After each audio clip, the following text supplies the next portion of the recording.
Sir सबसे अच्छी बात तो ये है कि जो हमारे मतलब मैंने जब स्टार्ट किया 2012 में स्टार्ट किया था, लेकिन 15 से जो है वो मेरा बहुत अच्छा जर्नी शुरू हुआ नेशनल लेवल मेडल से। और वहाँ पे जेनेटिक की हमें बहुत ज़्यादा हार्ड वर्क करना पड़ता है। मीन्स कि हमें हिल्स, जो मेरा स्कूल था वो 3-4 किलोमीटर हिल पे चढ़ के जाना पड़ता था, और वापिस जब आते थे तो डाउन में मुझे वापिस आती थी मैं, तो मेरा 8 किलोमीटर पर डे का माइलेज हो जाता था।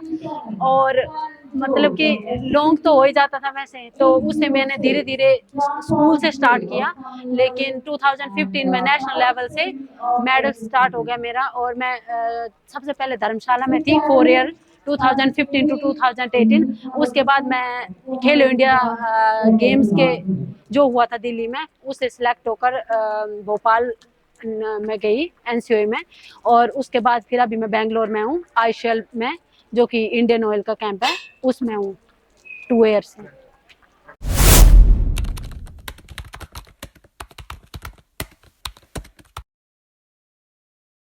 सर जितने भी हमारे इंडिया में 5-6 एथलीट है 5000 मीटर में, वो अपनी अपनी जगह देखा जाए तो सभी बेस्ट है।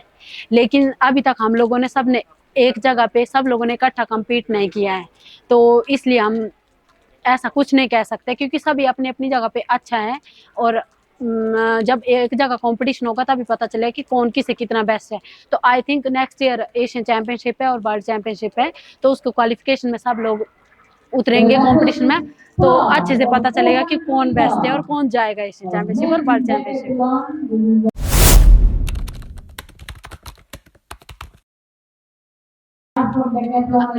सर लॉन्ग डिस्टेंस का सबसे मेन ये होता है कि सबका परफॉर्मेंस जल्दी नहीं आता है। मतलब एक टाइम के बाद जैसे 25-26 के बाद जो है वो जब हम मैच्योर होते हैं उसके बाद हमारा परफॉर्मेंस अप होता है।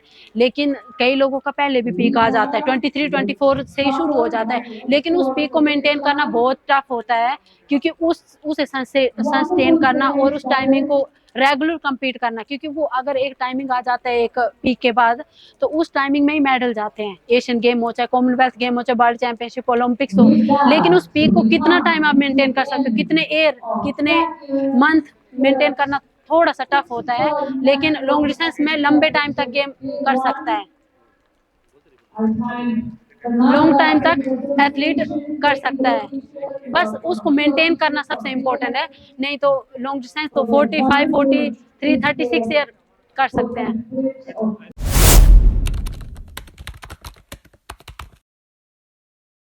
सर सबसे इम्पोर्टेंट ये होता है कि आपने ट्रेनिंग कैसा कर रखा है, आपने ट्रेनिंग में क्या किया है। हमारा ट्रेनिंग मेरे ट्रेनिंग जो है वो बहुत ज़्यादा होता है, जिस वजह से मुझे इतना कठिन नहीं होता 2 इवेंट में पार्टिसिपेट करना। 5000 और 10,000 मीटर में हिट भी होता है, जैसे ओलंपिक्स में वर्ल्ड चैंपियनशिप में बड़े बड़े कॉम्पिटिशन में हिट्स भी होता है। लेकिन आप ये देख सकते हो कि सिफिना से ने अभी 4 इवेंट में पार्टिसिपेट किया, और 3 इवेंट में लास्ट ईयर भी उसके मेडल थे 3, और इस ईयर भी उसने 3 मेडल लिए ओलंपिक्स में। तो सबसे बड़ा तो हमारे लिए वही उदाहरण है कि जब वो 3 इवेंट में ओलंपिक्स में मेडल ले सकती है विद हीट के साथ, तो हम 2 इवेंट नहीं कर सकते क्या सर?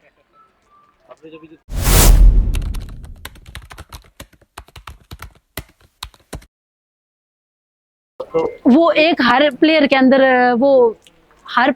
एक कभी कभी आता है, जैसे मेरे अंदर भी कभी ना कभी तो ये बात आती है कि यार आज जैसे मान लो मैंने 35 किलोमीटर लॉन्ग रनिंग किया, तो मेरे दिमाग में आता है बाद में कि यार मैं इतना लॉन्ग क्यों कर रही हूँ। मत होता है, लेकिन हमारा वो पैशन है, हमें उसके बिना नींद भी नहीं आता है जब तक हम उस टारगेट को कंप्लीट नहीं करते हैं। हर दिन के मॉर्निंग हो या इवनिंग कोई ट्रेनिंग नहीं किया, ट्रेनिंग सेशन मिस हो गया, तो भी बहुत हार्ट होता है। उसके बिना तो कुछ भी नहीं है, लेकिन फीलिंग तो कभी कभी आता रहता है।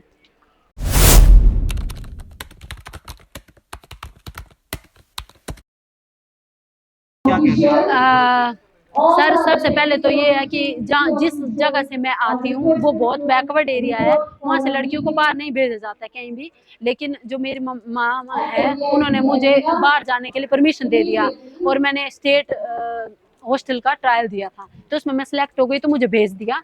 और उसके बाद लड़कियों को कॉलेज में पढ़ाया जाने लगा, जो मेरा गांव है वहाँ से लड़कियों को कॉलेज भेजते हैं। और उसके बाद मतलब हर जगह लड़कियां आगे जाने लगी, पुलिस में हो गया, कई फॉरेस्ट में, मतलब हर फील्ड में लड़कियां आगे आने लगी। लेकिन उससे पहले इतना ज्यादा माहौल नहीं था वहाँ पे, और लड़कियों को नहीं भेजा जाता था बाहर। चंबा से हूँ मैं। हाँ, बहुत सारे, मतलब मैक्सिमम सारे ही ऐसे हैं कि सीमा तुम्हारी तरह बनाना चाहते हैं अपने बच्चों को। जो भी अब न्यू जनरेशन है उसमें भी यही बातें चलती है काफी ज्यादा। और मैं अपने घर में तो बहुत कम जाती हूँ, लेकिन जब जाती हूँ तो सभी लोग बहुत अप्रिशिएट करते हैं कि मतलब इसका ओलंपिक्स में मेडल आएगा, क्योंकि ये बहुत हार्ड वर्कर है। क्योंकि सर जब लॉकडाउन था तो उस टाइम पे भी मैंने एक भी दिन ट्रेनिंग मिस नहीं किया है, कंटिन्यू ट्रेनिंग किया। क्योंकि जो मेरा गांव है उसमें 14 किलोमीटर तक बहुत मतलब बैकवर्ड है पूरा, मतलब गांव है और इस टाइप से, तो वहाँ पुलिस वगैरह कुछ नहीं आता था, इसलिए मुझे ट्रेनिंग करने में कोई प्रॉब्लम नहीं हुआ वहाँ पे। तो सभी लोग देखते थे तो वो बोलते थे कि तुम लॉकडाउन में भी भाग रहे हो, मतलब उनको ऐसा फील होता था कि अभी तो सब लोग रेस्ट कर रहे हैं, ये क्यों भाग रही है। लेकिन फिर भी मैंने छोड़ा नहीं कभी ट्रेनिंग करना। स्टार्टिंग में मैंने जब मैं जूनियर थी तो 2000 मीटर इवेंट करती थी, तो उससे मेरा गोल्ड से स्टार्ट हुआ था।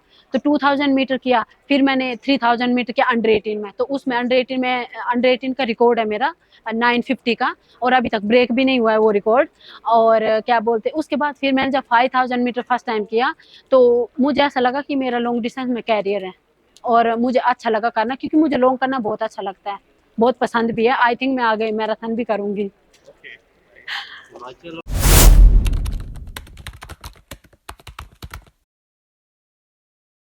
जी, सबसे इम्पोर्टेंट है कि हमारा जो सर ब्लड रहता है वो नेचुरली 14 और 13 प्लस में रहता है, क्योंकि हम हाई एल्टीट्यूड से बिलोंग करते हैं, तो इसलिए वो हमारे में सबसे अच्छा बेनिफिट है। और सबसे अच्छा है कि हमारे अंदर नेचुरल पावर होती है, नेचुरल स्ट्रेंथ, जो हमें ऑक्सीजन लेने में इतना ज़्यादा कठिन नहीं होता है, मतलब बहुत ज़्यादा। लेकिन हम लोगों में ये चीज़ तो नेचुरल है कि मतलब एक पार्ट तो ये है कि ब्लड भी अच्छा है और ऑक्सीजन लेवल भी हमारा अच्छा रहता है, तो वो प्रॉब्लम तो नहीं आता। लेकिन सर ट्रेनिंग तो हमें बहुत ज़्यादा करना पड़ता है लॉन्ग डिस्टेंस के लिए, चलाने के लिए, क्योंकि हमारे अंदर इंडोरेंस सबसे इम्पोर्टेंट पार्ट है। अगर लॉन्ग डिस्टेंस के अंदर इंडोरेंस बहुत ज़्यादा है, जो कि हमारे पहाड़ों में रहकर बहुत ज़्यादा इम्प्रूव होता है, और वो हमारे अंदर नेचुरल भी होता है एक लिमिट तक, लेकिन एक लिमिट के बाद हमें खुद ट्रेनिंग से डेवलप करना पड़ता है, तो वो सबसे मेन है हमारे लॉन्ग डिस्टेंस में।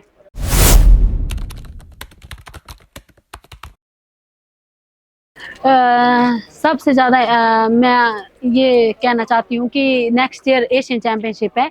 एशियन चैम्पियनशिप में जो फर्स्ट करेगा वो वर्ल्ड चैम्पियनशिप के लिए डायरेक्ट सिलेक्ट होता है। और अभी 20 अक्टूबर को एशियन क्रॉस कंट्री है जो कि कोरिया में है, और अगर वहाँ पे मुझे सिलेक्शन मिलता है एशियन क्रॉस कंट्री के लिए, अगर वहाँ पे कोटा है एशिया से एक लड़की का, अगर वहाँ पे मैं गोल्ड करती हूँ तो मैं वर्ल्ड चैम्पियनशिप के लिए ऑलरेडी सिलेक्ट हो जाऊंगी। टाइमिंग का नहीं है, उसमें यह है कि एशिया से इतने लोग जाएंगे, एशिया का होता है ना वर्ल्ड चैंपियनशिप है, इसलिए एशिया यूरोप ऐसे ऐसे कंट्रीज का।